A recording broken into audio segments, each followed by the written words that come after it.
bikin nangis. Aku hanya diam saat dijadikan pembantu oleh Kelauraga suamiku.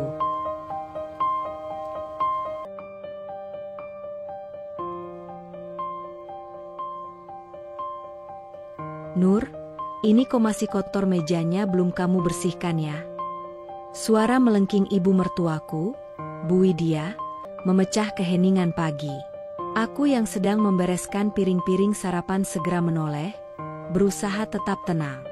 Iya, but itu sudah Nur bersihkan tadi kok.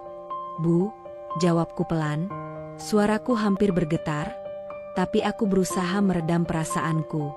Mungkin aku memang kurang teliti. Tapi ini loh, masih kotor begini. Matamu buta ya? Hardik Bu Widya lagi. Matanya menyipit, menatapku dengan pandangan tajam yang selalu membuatku merasa kecil.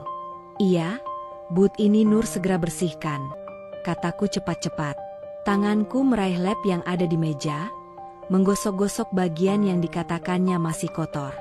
Padahal aku tahu, tadi sudah kubersihkan, tapi di matanya, apapun yang kulakukan selalu kurang. Namaku Nuraeni setiap hari, perlakuan Bu Widya semakin menusuk hati. Aku tinggal di rumah ini sudah hampir 2 tahun sejak menikah dengan Mas Irwan, suamiku, yang bekerja sebagai nahkoda kapal pesiar. Mas Irwan hanya pulang 2 tahun sekali, dan saat ini dia masih berada di tengah samudra, jauh dari rumah. Kehidupanku selama 2 tahun terakhir bersama ibu mertua dan 2 adik ipar, Siska dan Monik, lebih menyerupai kehidupan seorang pembantu daripada seorang menantu. Nur, baju aku yang mau buat kuliah mana? Sudah kamu setrika belum? Suara lantang Siska memecah konsentrasiku. Aku menoleh dan melihat dia berdiri di ambang pintu dengan ekspresi marah. Sama jaketku juga, kamu taruh di mana? Nur? Monik menimpali dari belakang, menambah tekanan di dadaku. Keduanya selalu bersikap seperti ini setiap hari, seolah-olah aku adalah pelayan pribadi mereka. Pagi hari yang seharusnya tenang menjadi medan perang penuh perintah dan bentakan.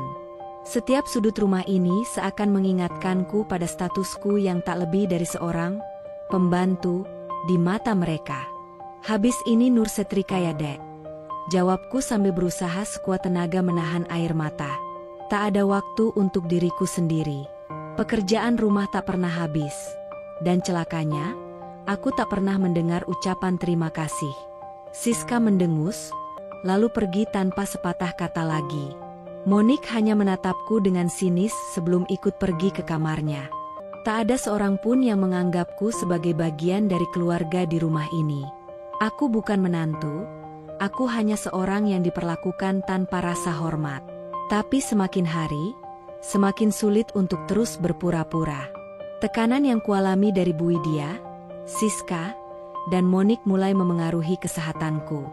Tubuhku sering merasa lelah, meskipun pekerjaan rumah sudah selesai. Kepalaku sering pusing. Pikiranku terus dipenuhi kecemasan dan ketakutan. Setiap malam, saat semua orang sudah tidur, aku duduk sendirian di kamar, menangis dalam diam. Aku rindu Mas Irwan. Rindu untuk merasakan pelukan hangatnya. Rindu mendengar suara lembutnya yang selalu bisa menenangkanku. Tapi jarak dan waktu yang memisahkan kami terasa begitu panjang dan menyiksa. Aku tahu, aku tidak bisa terus seperti ini. Namun, aku juga tidak tahu harus bagaimana. Aku terjebak dalam situasi yang seakan tak ada jalan keluar. Suamiku jauh, sementara aku di sini sendirian, berjuang menghadapi tekanan dari keluarganya. Aku berharap, suatu hari nanti, Mas Irwan akan pulang lebih cepat dan semuanya akan berubah. Tapi untuk saat ini, aku hanya bisa menunggu, sambil terus menjalani hari-hari penuh tekanan di rumah ini. Hari-hari berlalu, namun tak ada yang berubah.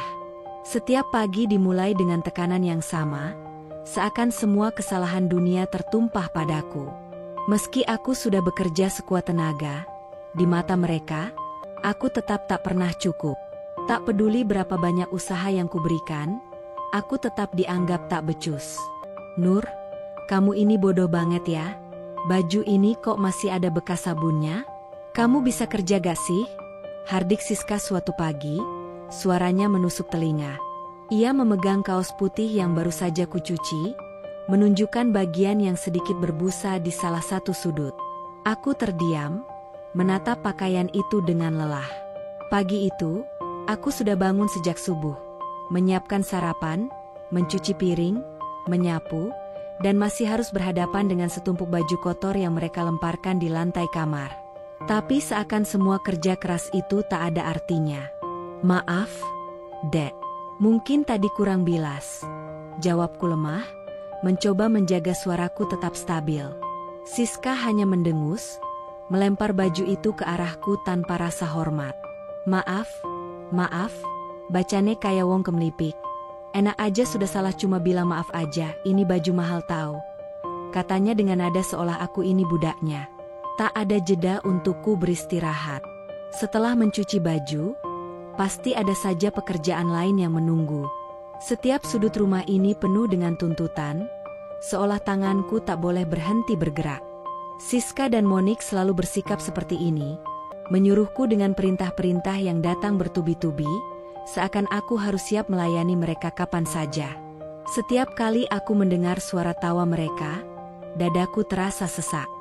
Tawa yang dulu mungkin biasa saja kini, menjadi simbol kemewahan yang tak boleh kumiliki. Aku jarang sekali tersenyum, apalagi tertawa. Semua harapan dan kebahagiaan terasa jauh dari jangkauanku, tergerus oleh tekanan yang datang tanpa henti. Di tengah kelelahan itu, Bu Widya juga ikut membuat suasana menjadi lebih panas. Seolah ia seperti tak pernah puas dengan apapun yang kulakukan. Pantas saja kamu begini, Nur. Menantu tak punya harga diri, kata Bu Widya dengan tatapan penuh hina. Suaranya seperti guntur yang menghantamku berkali-kali, menggoyahkan kepercayaan diriku yang sudah tipis. Aku mencoba menahan air mata, tapi rasanya sulit. Kata-kata kasar dari mulutnya seperti duri yang terus menusuk hati. Setiap ucapan yang keluar dari Bu Widya selalu mengingatkanku bahwa aku tak pernah benar-benar diterima di sini. Mungkin di rumah orang tuamu juga kamu biasa hidup kotor ya? Pantes miskin terus, lanjutnya tanpa ampun. Setiap kali ia menghina keluargaku, aku merasa seperti dihempaskan ke dasar jurang. Orang tuaku mungkin tak kaya raya, tapi mereka membesarkanku dengan penuh kasih sayang. Dan sekarang, mendengar hinaan Bu Widya, aku tak hanya merasa terhina, tetapi juga terluka untuk orang tuaku yang jauh di sana. Aku tak bisa membalas. Setiap kata yang ingin kulontarkan terasa tertahan di tenggorokanku, tertelan oleh rasa takut dan rasa bersalah. Meski sering diperlakukan seperti ini, aku tak pernah menceritakan apapun pada Mas Irwan. Setiap kali suamiku menelpon dari tengah laut, aku hanya mengatakan bahwa semuanya baik-baik saja. Mungkin itu adalah kebohongan terbesar dalam hidupku, tapi aku tak ingin membuatnya khawatir. Namun, kebohongan itu perlahan membunuhku. Tekanan yang kurasakan semakin berat.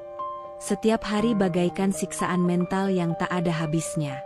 Ada kalanya aku merasa hampir gila, terjebak dalam lingkaran penderitaan yang tak bisa kuceritakan kepada siapapun. Pernah suatu kali, aku memberanikan diri untuk meminta sedikit waktu istirahat setelah bekerja seharian. Aku ingat betul bagaimana reaksi Bu Widya saat itu. Nur, kamu lagi istirahat? Enak bener kamu Nur? Kamu pikir ini hotel? Di rumah ini kamu harus bekerja.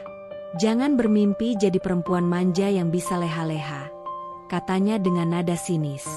Kalimatnya itu terus terngiang di kepalaku, seakan aku bukan bagian dari keluarga ini, melainkan hanya seorang tamu yang tak diinginkan. Setiap malam, aku duduk sendiri di kamar, menatap foto pernikahanku dengan Mas Irwan yang tergantung di dinding. Senyumku di foto itu seolah milik orang lain, bukan milikku. Di balik senyum itu kini ada kepedihan yang dalam, rasa kehilangan akan kebebasan dan kebahagiaan. Aku merasa terjebak dalam situasi yang tak bisa kuubah, seolah takdirku telah digariskan untuk selalu berada di bawah kendali keluarga suamiku. Meski aku tahu, jauh di dalam hati, aku tak pantas diperlakukan seperti ini, tak ada yang bisa kulakukan untuk melawan. Mereka, dengan segala kekuasaannya, terus-menerus menghancurkan harga diriku. Dan aku hanya bisa menahan semuanya, berharap suatu hari keadilan akan datang dan mengubah nasibku. Setiap bulan, Mas Irwan mengirimkan uang dari pekerjaannya sebagai nahkoda kapal pesiar. Jumlahnya tak sedikit, cukup untuk mencukupi kebutuhan kami selama dia bekerja jauh di luar negeri. Namun, ironisnya, uang itu tak pernah sampai di tanganku. Seolah-olah aku tak dianggap sebagai bagian dari keluarga ini, apalagi sebagai istri yang berhak mendapatkan nafkah dari suaminya. Setiap kali aku bertanya tentang uang kiriman itu, jawabannya selalu sama, mereka yang mengatur semuanya. Pagi itu, aku memberanikan diri untuk berbicara dengan Bu Widya. Perasaanku campur aduk antara takut dan frustrasi. Aku mencoba mengumpulkan keberanian, meski seringkali dialog dengan Bu Widya berakhir dengan hinaan dan amarah. Bu, saya mau bicara soal uang kiriman dari Mas Irwan. Bisa nggak saya dapat sedikit untuk beli kebutuhan pribadi saya? Tanyaku dengan suara rendah, penuh harap meski sudah siap menerima reaksi negatif. Bu Widya menatapku dengan tatapan dingin, senyumnya sinis. Uang itu kan dari anakku, jadi wajar kalau saya yang atur. Lagi pula, untuk apa kamu butuh uang banyak-banyak? Kalau kamu butuh sesuatu, bilang saja sama kami. Tapi jangan banyak nuntut ya, katanya dengan nada yang membuatku merasa kecil. Seolah permintaanku adalah kesalahan besar, sesuatu yang tak pantas kulakukan sebagai menantu di rumah ini. Aku terdiam, menahan rasa kecewa yang kian membuncah di dada. Sementara itu, Siska dan Monik, dua adik iparku, selalu berfoya-foya dengan uang yang seharusnya bisa digunakan untuk kebutuhan bersama. Mereka membeli barang-barang mewah tanpa rasa bersalah, seolah uang itu adalah milik mereka sepenuhnya. Suatu sore, aku melihat Siska pulang dengan membawa tas belanja besar dari salah satu butik terkenal di kota. Baju baru, sepatu hak tinggi, dan perhiasan, semuanya dibeli dengan uang kiriman Mas Irwan. Nur, nanti kamu setrika baju baru ini ya. Aku mau pakai besok ke kampus, kata Siska tanpa sedikit pun menoleh kepadaku, seolah-olah aku ini hanya pembantu pribadi yang tak layak diberi rasa hormat. Monik pun tak jauh berbeda. Ia sering membeli gadget baru atau kosmetik mahal. Padahal aku harus memutar otak setiap hari hanya untuk memenuhi kebutuhan sehari-hari yang mendasar. Semua barang mewah itu mereka beli dengan bebas.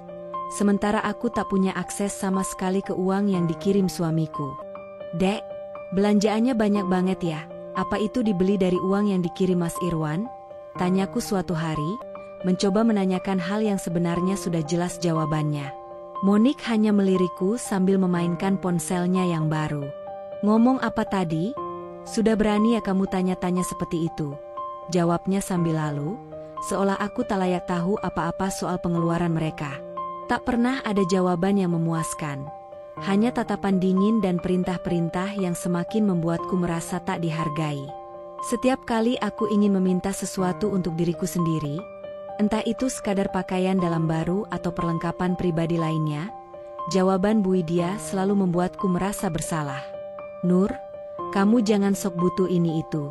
Di rumah ini, yang penting adalah kebutuhan keluarga, bukan keperluan pribadi kamu. Kalau mau beli barang-barang yang gak penting, tanya dulu. Jangan seenaknya ya. Hardiknya suatu kali ketika aku meminta uang untuk membeli sandal baru karena yang lama sudah rusak. Rasanya seperti dihukum atas setiap keinginanku. Aku tak punya hak untuk menggunakan uang suamiku, bahkan untuk kebutuhan yang paling mendasar sekalipun.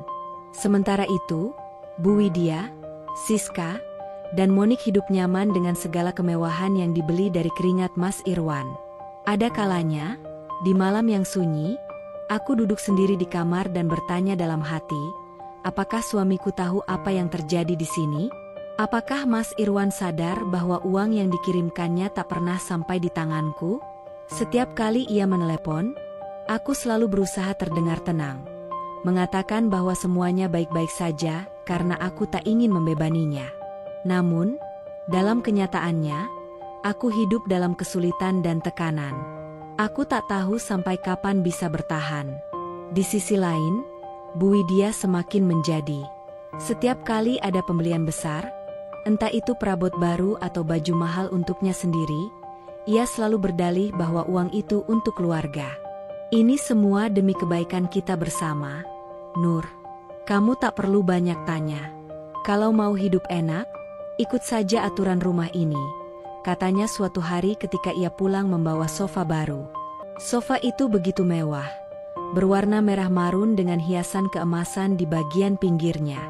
Seharusnya aku merasa senang karena rumah suamiku dihiasi perabot indah, tapi di balik kemewahan itu, aku hanya melihat ketidakadilan yang tak pernah selesai. Di satu sisi, mereka hidup nyaman dengan segala kemudahan, sementara aku yang bekerja paling keras di rumah ini tak pernah merasakan buah dari jerih payah suamiku. Aku hanya bisa berharap bahwa suatu hari Mas Irwan akan melihat kenyataan ini sendiri, bahwa uang yang ia kirimkan untuk kami sebenarnya digunakan hanya untuk memenuhi kebutuhan keluarganya yang lain, sementara istrinya sendiri hidup dalam kesulitan yang tak pernah dia ketahui. Malam itu sunyi. Aku duduk di atas tempat tidur, memeluk lututku dan menatap kosong keluar jendela yang gelap. Di dalam kesunyian ini, ingatanku melayang ke masa-masa awal pernikahanku dengan Mas Irwan. Dulu, kehidupan terasa begitu indah, seperti mimpi yang akhirnya menjadi kenyataan.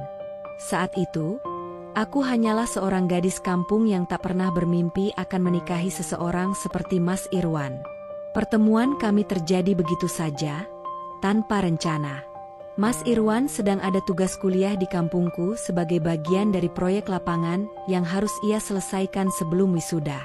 Suatu sore, ketika ia sedang berjalan-jalan di sekitar desa, tanpa sengaja kami bertemu di pasar tradisional. Aku ingat saat itu sedang membantu ibuku berjualan sayur di pinggir jalan.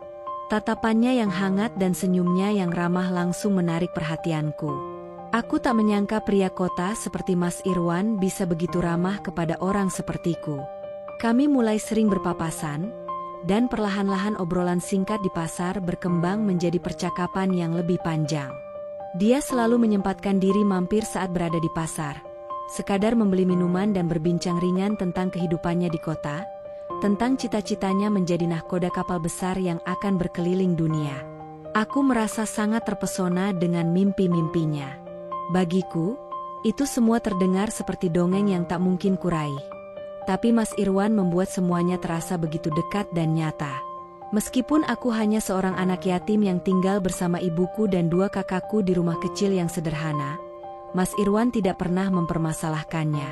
Kami berasal dari dunia yang sangat berbeda. Mas Irwan dari keluarga yang lebih mapan dan terpandang, sementara aku berasal dari keluarga miskin. Ayahku meninggal sejak aku kecil, dan sejak itu ibuku harus berjuang sendiri menghidupi kami. Kami hidup dalam kesederhanaan, bahkan kadang-kadang kekurangan. Tapi semua itu tak membuat Mas Irwan ragu untuk menjalin hubungan denganku. Ketika Mas Irwan melamarku, hatiku melonjak antara kebahagiaan dan ketakutan. Aku tahu bahwa keluarganya tidak sepenuhnya setuju dengan pernikahan kami. Mereka menganggapku terlalu sederhana, terlalu jauh dari standar mereka. Terutama Bu Widya, ibunya, yang sejak awal menunjukkan ketidaksetujuannya. Meski Mas Irwan meyakinkanku bahwa cinta kami akan cukup kuat untuk mengatasi semua perbedaan itu, ada rasa takut yang menggelayut di hatiku. Hari pernikahan kami tetap berlangsung meski dengan berbagai penolakan tersirat dari keluarganya. Aku ingat betapa bahagianya aku saat itu, duduk di samping Mas Irwan di depan penghulu, yang dengan penuh percaya diri mengucapkan ijab kabul. Aku berharap semua kekhawatiranku akan hilang setelah kami resmi menjadi suami istri, bahwa aku akan diterima oleh keluarganya seiring berjalannya waktu. Namun, semua harapan itu mulai runtuh perlahan setelah Mas Irwan mulai bekerja sebagai nahkoda kapal pesiar. Sejak awal, aku tahu pekerjaan Mas Irwan akan membuatnya sering pergi jauh, tapi aku tak pernah membayangkan betapa sepinya hidupku tanpa dia. Mas Irwan hanya pulang 2 tahun sekali, dan selama itu aku harus tinggal di rumah mertuaku, di bawah pengawasan Bu Widya yang ketat. Apa yang awalnya tampak seperti tempat tinggal sementara berubah menjadi penjara yang mengekang kebebasanku. Kehidupan yang kupikir akan penuh cinta dan kebahagiaan, malah berubah menjadi siksaan. Tanpa Mas Irwan di sisiku, aku mulai merasakan tekanan yang berat dari keluarganya. Pada awalnya, aku mencoba bersabar. Aku percaya bahwa ini hanyalah masa sulit yang akan segera berlalu. Tetapi seiring berjalannya waktu, tekanan itu semakin kuat. Bu Widya mulai menunjukkan ketidaksukaannya secara terang-terangan. Setiap kesalahan kecil yang kulakukan di rumah ini selalu diperbesar. Dan perlahan-lahan, aku mulai merasa seperti orang luar di rumah suamiku sendiri. Aku tak tahu kapan tepatnya semua ini berubah menjadi siksaan. Mungkin saat Mas Irwan pergi untuk pelayaran pertamanya, atau mungkin ketika aku mulai merasakan bahwa setiap senyum yang diberikan oleh mertuaku hanyalah kepura-puraan. Yang pasti, semakin hari aku semakin merasa terasing. Aku seperti hidup di dunia yang bukan milikku, di rumah yang tidak pernah terasa seperti rumah. Terkadang, saat malam tiba, aku duduk di kamar ini, mengenang masa-masa indah sebelum semua ini terjadi. Aku rindu masa-masa ketika Mas Irwan masih sering pulang, ketika rumah ini terasa lebih hangat karena kehadirannya. Namun kini, tanpa Mas Irwan, aku harus bertahan sendiri, menghadapi tekanan yang seolah tak pernah berakhir. Aku merindukan cinta dan kasih sayang yang dulu begitu jelas ada di antara kami. Di setiap doa yang kupanjatkan, aku selalu berharap agar Mas Irwan segera pulang, agar dia bisa melihat sendiri betapa beratnya kehidupanku di sini. Tapi seiring waktu, aku mulai bertanya-tanya, sampai kapan aku harus bertahan? Apakah cinta kami cukup kuat untuk mengatasi semua ini? Atau apakah aku hanya berusaha memegang sesuatu yang perlahan-lahan hancur di tanganku? Kehidupan pernikahan yang dulu kuimpikan kini terasa seperti mimpi buruk yang tak kunjung berakhir. Dan di tengah semua ini, aku hanya bisa berpegang pada harapan bahwa suatu hari nanti, Mas Irwan akan kembali, dan kami bisa membangun kembali kehidupan yang pernah kami impikan bersama. Baru 8 bulan sejak Mas Irwan pergi bekerja menjadi nahkoda, aku terkejut mendengar kabar bahwa Mas Irwan akan pulang lebih cepat dari jadwalnya pulang. Kabar itu seperti sinar di tengah kegelapan.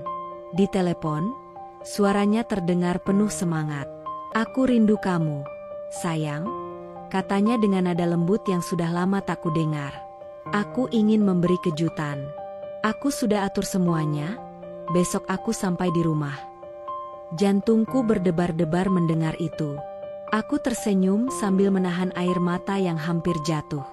Rasa rindu yang selama ini kutahan terasa memuncak. Akhirnya, aku bisa bertemu lagi dengannya. Namun, meski hatiku sangat senang, aku memutuskan untuk tidak memberitahu mertuaku. Aku ingin melihat bagaimana mereka akan bereaksi tanpa tahu Mas Irwan akan segera pulang. Pagi harinya, ketika Mas Irwan tiba di depan pintu rumah, suasana mendadak berubah. Suara khas mesin mobil yang berhenti di depan rumah membuatku melonjak kegirangan. Saat aku membuka pintu, senyumnya yang menawan langsung menyapaku, dan sejenak, semua beban yang menyesak di dada hilang.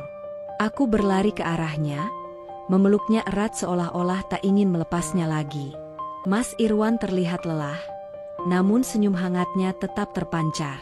"Alhamdulillah akhirnya, aku pulang," bisiknya di telingaku. Pelukan itu terasa begitu nyaman. Seakan-akan setiap luka yang kudapat selama 2 tahun ini mulai sembuh perlahan. Namun, keadaan rumah menjadi sangat berbeda. Dalam hitungan detik, Bu Widya dan 2 adik iparku, Siska dan Monik, yang sebelumnya bersikap acuh, tiba-tiba muncul dari ruang tamu dengan senyum manis yang jarang sekali kulihat. Mereka melompat menyambut Mas Irwan, dan seketika suasana di rumah terasa berbeda. Senyum sinis yang biasa menghiasi wajah mereka kini berganti dengan senyum penuh keramahan. "Mas Irwan anakki, ibu tidak menyangka kamu akan pulang secepat ini," seru Bu Widya. Suaranya begitu ramah dan bersahabat, sesuatu yang hampir tak pernah kudengar darinya. Siska dan Monik berlari menghampiri kakak mereka, memeluknya erat seolah-olah mereka sangat merindukannya. Padahal, selama 2 tahun terakhir, mereka hampir tidak pernah membicarakannya di rumah, kecuali saat meminta lebih banyak uang. Wah, kakak ternyata sudah pulang. Aku kangen banget sama kakak, ucap Monik dengan nada ceria yang palsu. Mas Irwan tersenyum lega melihat sambutan hangat dari keluarganya. Dia tidak menyadari perubahan mendadak ini hanyalah bagian dari sandiwara mereka. Aku yang tahu betul siapa mereka sebenarnya, hanya bisa tersenyum pahit. Seolah mengikuti permainan ini, Bu Widya tiba-tiba mulai memujiku di depan Mas Irwan. Kamu tahu gak Mas Irwan, Nur ini istri yang hebat loh. Dia selalu menjaga rumah dengan baik, mengurus kami semua tanpa mengeluh. Kamu beruntung punya istri sepertinya. Kata-kata itu bagaikan tusukan tajam di hatiku.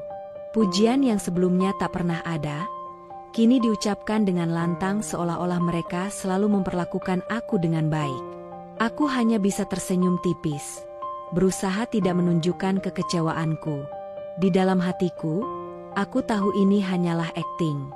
Mereka hanya ingin Mas Irwan percaya bahwa semuanya baik-baik saja. Mas Irwan tampak senang mendengar pujian itu. Terima kasih, sayang. Aku tahu kamu selalu bekerja keras untuk keluarga ini, katanya sambil menggenggam tanganku erat. Sentuhan tangannya menghangatkanku, meskipun hatiku terasa hampa. Hari-hari selama Mas Irwan pulang terasa seperti mimpi yang terlalu indah untuk jadi nyata. Selama ia berada di rumah, semuanya berubah drastis. Bu Widya, Siska, dan Monik bersikap manis dan penuh perhatian. Tidak ada teriakan, tidak ada hinaan, tidak ada tugas berlebihan yang mereka bebankan kepadaku. Mereka bahkan membantuku mengurus rumah. Tetapi aku tahu, ini semua hanya sementara. Sandiwara ini akan berakhir begitu Mas Irwan pergi. Setelah beberapa minggu, tibalah saatnya Mas Irwan harus kembali bekerja. Meskipun aku tak ingin dia pergi lagi, aku tahu aku tidak bisa menghentikannya. Kami berpisah di bandara dengan pelukan yang panjang dan berat di hati. Jaga diri ya, sayang. Kalau ada apa-apa, kabari aku. Jangan simpan masalahmu sendiri, katanya sebelum masuk ke ruang keberangkatan di bandara. Aku hanya bisa mengangguk, menahan air mata yang tak ingin keluar. Aku ingin sekali menceritakan semuanya. Tentang bagaimana mereka memperlakukanku saat dia tidak ada. Tentang bagaimana aku diperlakukan seperti pembantu di rumahnya sendiri. Namun, sesuatu menahanku. Mungkin ketakutan, atau mungkin perasaan bahwa Mas Irwan terlalu lelah untuk mendengar masalah ini. Saat Mas Irwan akhirnya berangkat, seolah-olah tirai sandiwara itu diturunkan dengan cepat. Begitu aku pulang ke rumah, Bu Widya, Siska, dan Monik langsung menunjukkan wajah asli mereka. Tidak ada lagi senyum ramah, tidak ada lagi pujian. Mulai sekarang, semuanya kembali seperti biasa ya Nur, ucap Bu Widya dingin, tanpa menatapku. Siska dan Monik mengangguk setuju, senyum sinis kembali menghiasi wajah mereka. Kamu kira kami akan selalu baik sama kamu? Jangan mimpi, cibir Monik. Dan yang lebih buruk, mereka mengancamku. Oh ya, ingat ya, sekali kamu lapor ke Mas Irwan tentang apa yang terjadi di sini, hidupmu habis. Nur, ancam Bu Widya dengan tatapan dingin yang membuatku gemetar. Aku tahu ancaman itu bukan main-main. Mereka punya kendali penuh di rumah ini. Dan aku, seperti sebelumnya, kembali menjadi tawanan di rumah yang seharusnya menjadi rumahku. Di tengah semua tekanan dan rasa sakit yang kupendam, sebuah kabar bahagia datang tanpa diduga. Setelah beberapa minggu merasakan kelelahan yang luar biasa dan mual di pagi hari, aku memutuskan untuk memeriksakan diri ke bidan desa. Detik-detik menunggu hasil pemeriksaan terasa begitu lama, hingga akhirnya bidan tersenyum dan berkata, "Selamat, Bu Nur, kamu hamil." Air mataku mengalir begitu saja. Kabar ini seolah menjadi cahaya kecil di tengah gelapnya hidup yang kujalani di rumah mertuaku. Harapan itu muncul kembali. Mungkin, dengan hadirnya anak ini, segalanya akan berubah. Aku ingin segera memberitahu Mas Irwan tentang kehamilan ini. Meskipun jauh di lautan, aku tahu kabar ini akan membuatnya bahagia. Dengan jantung berdebar-debar, aku menelepon Mas Irwan. Tangan gemetar saat menekan angka-angka di ponsel, tetapi aku tak sabar untuk mendengar suaranya. Mas Irwan. Suaraku tergetar ketika ia menjawab telepon. Iya, sayang. Ada apa? Jawabnya dengan nada lembut yang menenangkan. Aku hamil. Kataku pelan, nyaris berbisik. Ada jeda singkat di ujung telepon, sebelum aku mendengar suara tertawanya yang penuh kegembiraan. Benarkah? Sayang, kamu serius? Suaranya penuh kebahagiaan dan kegembiraan. Iya, Mas Irwan. Kita akan punya anak. Ucapku dengan suara penuh haru, meskipun di dalam hatiku ada rasa cemas yang tak bisa kutepis. Aku sangat senang. Sayang, terima kasih sudah memberitahuku. Kamu pasti harus lebih banyak istirahat sekarang. Ya, jaga dirimu baik-baik. Jangan terlalu capek. Pesannya dengan perhatian yang dalam. Aku mengangguk, meski tahu ia tak bisa melihatnya. Aku akan menjaga diri, Mas Irwan, jawabku, berusaha terdengar yakin. Namun, dalam hati aku tahu, tantangan di rumah ini belum berakhir. Setelah telepon berakhir, air mata kembali menetes di pipiku. Kegembiraan ini hanya sementara. Aku tahu, kehadiran bayi ini tidak akan mengubah sikap Bu Widya dan adik-adik iparku yang telah lama menghancurkan hatiku. Meski aku tengah mengandung, tak ada perubahan berarti dalam perlakuan mereka terhadapku. Kehamilanku sama sekali tak membuat Bu Widya dan kedua adik iparku, Siska dan Monik, bersikap lebih baik. Alih-alih memberi perhatian atau setidaknya sedikit pengertian, mereka justru semakin menambah beban pekerjaanku. Nur, cepat cuci baju-baju ini. Jangan malas hanya karena kamu hamil. Perintah Siska dengan nada meremehkan, tanpa memedulikan bahwa aku baru saja bangun dari tidur siang yang singkat. Kamu pikir kehamilan itu alasan untuk bersikap manja? Kami juga pernah hamil, tapi nggak lebay kayak kamu. Tambah Monik dengan nada mengejek.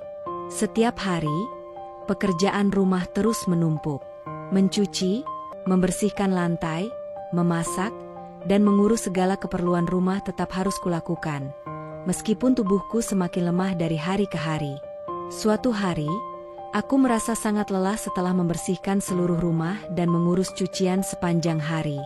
Tubuhku mulai bergetar, tetapi tak ada pilihan lain selain terus melanjutkan pekerjaan. Bu Widya memaksaku menyetrika pakaian mereka hingga malam, sementara aku merasa kepalaku berputar. Jangan manja, Nur, kamu hamil, bukan sakit. Banyak perempuan hamil masih bisa bekerja lebih keras dari kamu. Teriak Bu Widya dengan kasar saat melihatku berhenti sejenak untuk mengambil napas. Tapi pada suatu hari, segalanya mencapai puncaknya.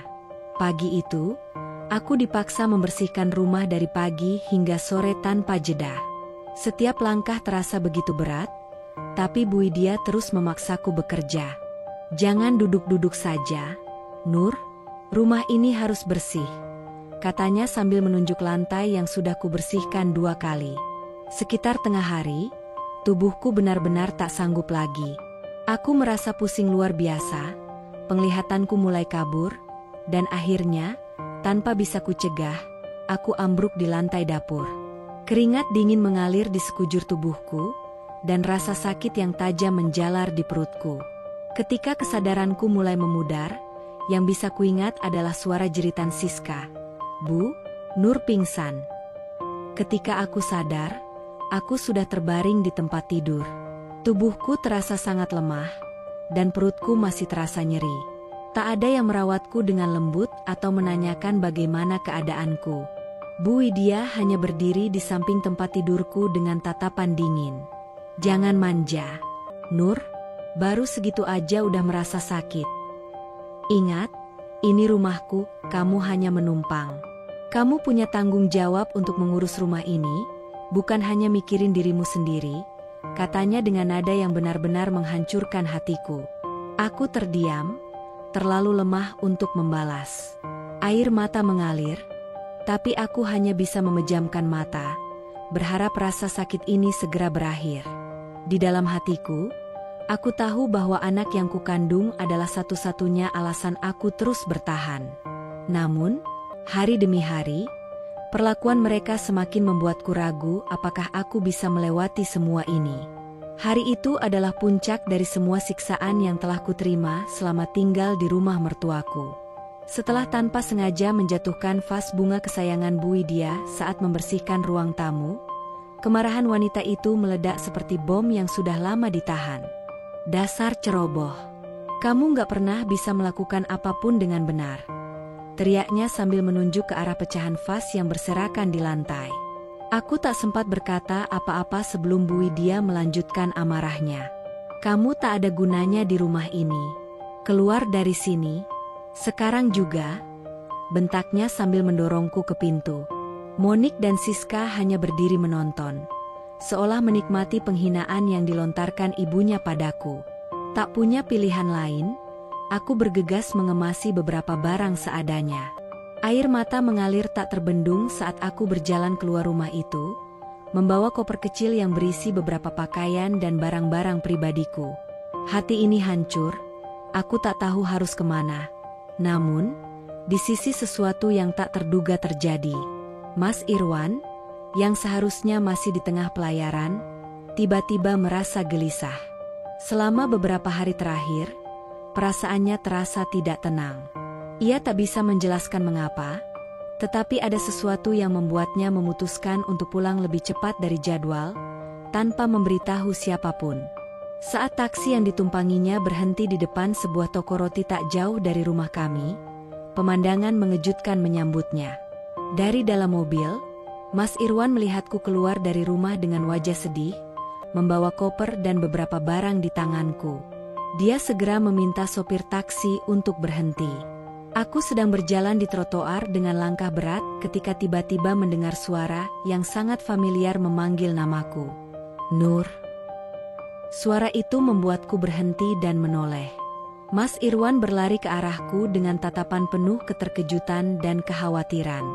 Sayang, apa yang terjadi? Tanyanya dengan nada terengah-engah, jelas bingung melihatku dalam kondisi seperti itu.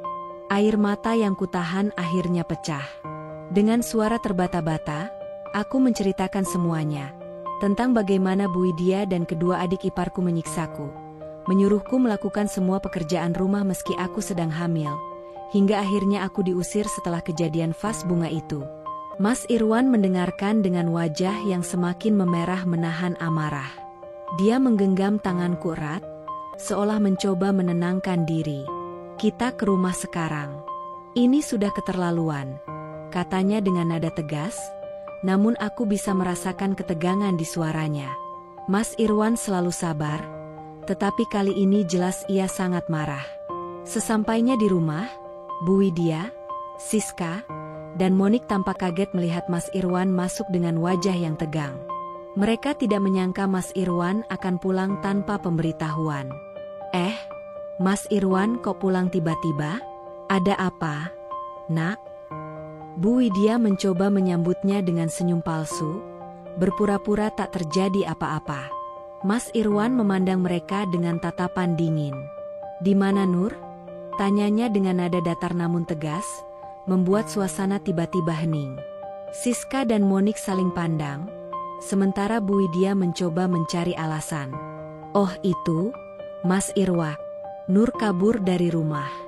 Dia pergi dengan pria lain, meninggalkan kamu. Bu Widya berbohong tanpa rasa bersalah, berusaha menutupi perbuatan mereka yang sebenarnya. Mas Irwan mengerutkan kening, namun tetap tenang. Benarkah? Tanyanya singkat, tanpa menunjukkan emosinya. Saat itulah aku muncul dari balik pintu, berdiri di samping Mas Irwan. Semua wajah mereka berubah pucat. Bu Widya, Siska, dan Monik terdiam dalam kepanikan yang tak bisa mereka sembunyikan. Mereka tak menyangka aku masih di sini bersama Mas Irwan. Jadi, Nur kabur dengan pria lain. Mas Irwan melanjutkan ucapannya dengan nada yang lebih tajam. Nur tidak kemana-mana. Dia bersama aku sekarang, dan aku tahu semua yang terjadi di sini. Bu Widya mencoba berkelit, Mas Irwan, kamu harus mengerti ini semua salah paham. Nur hanya berlebihan. Aku memotong ucapan Bu Widya, menunjukkan bukti semua pesan dan rekaman yang kuambil selama ini, semua kata-kata kasar, ancaman, serta perlakuan buruk yang kuterima dari mereka. Tak ada lagi yang bisa mereka katakan. Kebenaran sudah diungkap, dan kebohongan mereka hancur seketika. Wajah Bu Widya, Siska, dan Monik dipenuhi penyesalan. Namun, aku tahu itu bukan karena mereka merasa bersalah, melainkan karena ketakutan kehilangan Mas Irwan. Mas Irwan akhirnya angkat bicara. Suaranya tenang namun tegas. Kalian sudah memperlakukan istri saya dengan sangat buruk. Saya tidak akan membiarkan ini terus berlanjut. Mulai sekarang, kami akan pindah dari sini dan memulai hidup baru. Saya tidak akan mengizinkan Nur disakiti lagi. Bu Widya mencoba memohon, namun Mas Irwan sudah membuat keputusan.